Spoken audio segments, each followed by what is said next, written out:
Chapter 1, our brains are hardwired for survival. All right, let's be honest. The human brain, it's a bit of a mess, isn't it? Like a cluttered attic full of old junk we don't need but can't seem to throw away. And one of the most peculiar things about this messy attic, it's obsessed with danger. That's right, folks. Our brains are hardwired for survival, programmed to focus on threats like a hawk eyeing a field mouse. Why, you ask? Well, blame it on evolution. You see, back in the caveman days, life was no picnic. It was all saber-toothed tigers, woolly mammoths, and rival tribes trying to steal your food. Not exactly a recipe for relaxation, was it? So our ancestors developed this handy little survival mechanism, a brain that was hyper-aware of potential dangers. This meant they were more likely to notice that rustling in the bushes could be a predator, or that strange smell in the air, fire. Those who were a bit too chilled out? Well, they probably didn't last long enough to pass on their genes. It's like that old saying, better safe than sorry. Except in this case, it's more like better paranoid than extinct. So, the next time you find yourself freaking out over a spider or stressing about a deadline, remember this. It's just your inner caveman trying to keep you alive, even if it's in the most unhelpful way possible. But here's the thing.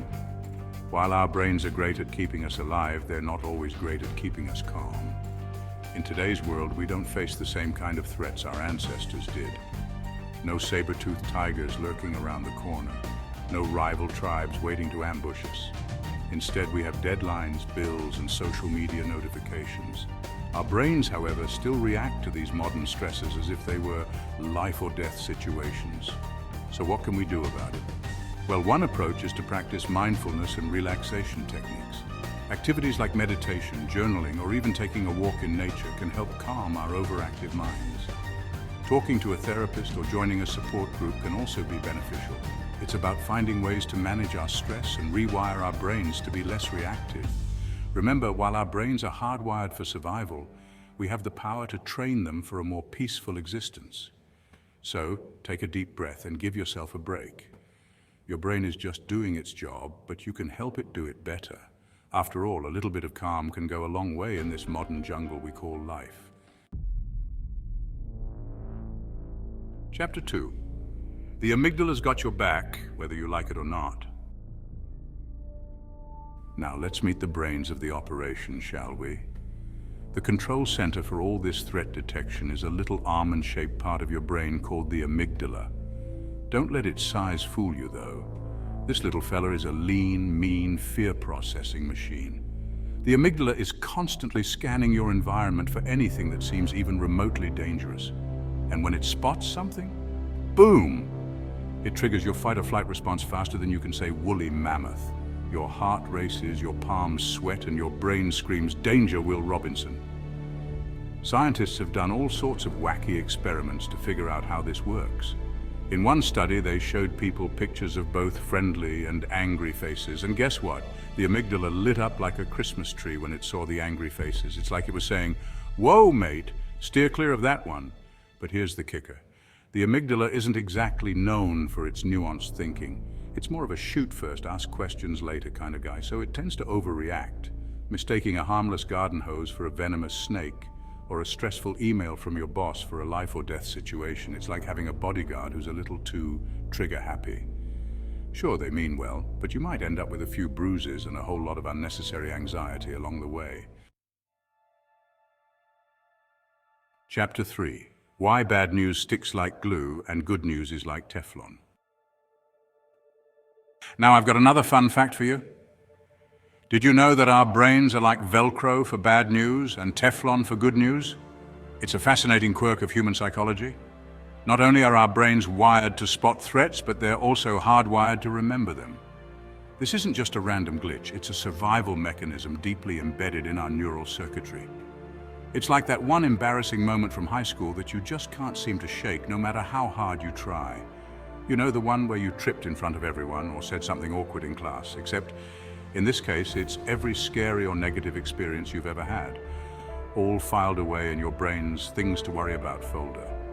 This folder is always open, ready to remind you of every little thing that could go wrong. Psychologists call this the negativity bias, and it's a real pain in the amygdala. The amygdala is the part of the brain responsible for processing emotions, especially fear and anxiety. Basically, it means that negative experiences have a stronger impact on our brains than positive ones. This is why a single piece of bad news can overshadow multiple pieces of good news. It's why we dwell on criticism more than praise, why we remember insults more than compliments, and why we can't stop watching those true crime documentaries, even though they give us nightmares. Our brains are constantly on the lookout for potential threats. Think about it. Would you rather watch a news report about a cute puppy being rescued from a well, or a story about a shark attack? The shark attack grabs your attention because it's a potential threat. Yeah, I thought so. We're all suckers for a bit of doom and gloom. It's not that we enjoy bad news, but our brains are wired to pay more attention to it. Why are we like this? You guessed it, evolution again. Our brains have evolved to prioritize negative information because it was crucial for survival. Our ancestors who remembered the bad stuff, the dangerous animals, the poisonous plants, the rival tribe that always attacked at dawn, were more likely to survive and pass on their genes. This survival strategy has been passed down through generations. Those who were all Hakuna Matata about everything, well, let's just say they probably didn't make it to retirement. In today's world, this ancient survival mechanism can sometimes work against us, making us overly focused on the negative. But don't worry, there are ways to counteract this negativity bias. Practices like mindfulness and gratitude can help rewire our brains to focus more on the positive aspects of life. By consciously making an effort to notice and appreciate the good things, we can create new neural pathways that make it easier for positive experiences to stick. So next time you find yourself fixating on bad news, take a moment to remember the good stuff too. Keep a gratitude journal, spend time with loved ones, and engage in activities that bring you joy. These small steps can make a big difference in how you perceive the world around you. Remember, while our brains may be wired to focus on the negative, we have the power to train them to see the positive. It's all about balance and perspective. So let's start today. Focus on the good and let the bad news slide off like water on Teflon. Chapter 4, Better Safe Than Sorry, or Why We're Not All Optimists. Evolution's rationale, better safe than sorry, or why we're not all optimists. Now I know what you're thinking. This all sounds a bit depressing, Ricky. Isn't there a way to rewire our brains to be more positive, to see the glass half full instead of half empty? And the answer, my friends, is, well, sort of. But it's not easy. It's like trying to change the course of a river that's been flowing the same way for millennia. Remember, we're talking about millions of years of evolution here. Our brains have been shaped by countless generations of survival challenges. Our brains are practically hardwired for negativity. This isn't just a quirk, it's a survival mechanism. It's like trying to teach a goldfish to ride a bicycle. The goldfish isn't built for it, and neither are our brains built for relentless optimism. But before you despair, let me explain why this negativity bias, while a bit of a downer, actually served our ancestors quite well. It was their secret weapon in a world full of dangers. Imagine you're a caveman just chilling in your cave, enjoying a nice hunk of mammoth meat.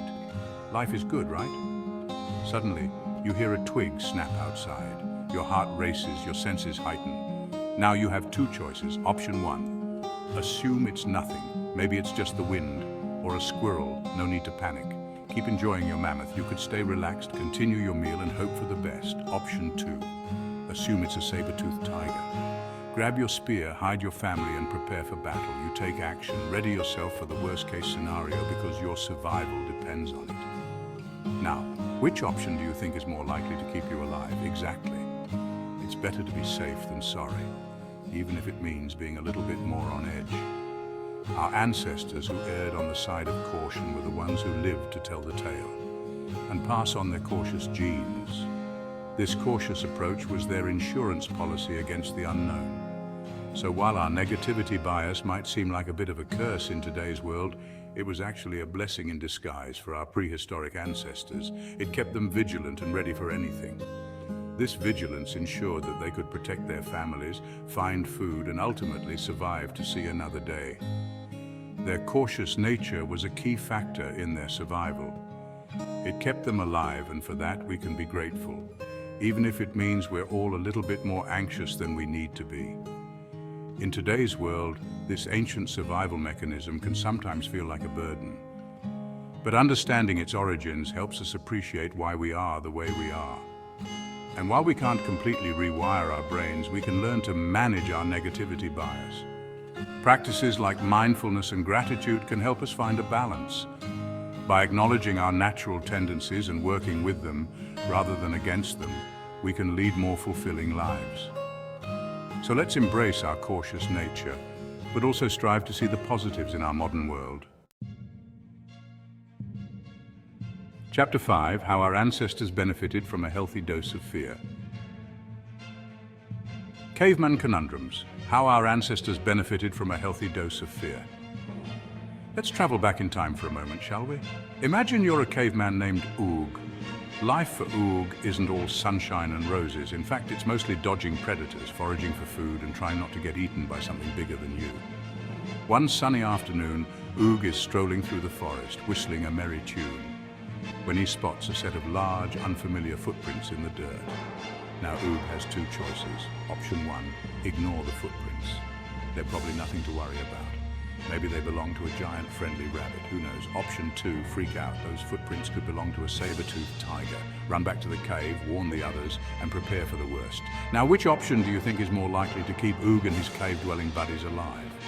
That's right, option 2, the fear-driven, slightly paranoid option. Because in Oog's world, where danger lurks around every corner, it's always better to be safe than sorry. You see, fear was our ancestors' best friend. It kept them alive in a world full of very real threats. It made them wary of strangers, cautious of unfamiliar surroundings, and quick to react to potential danger.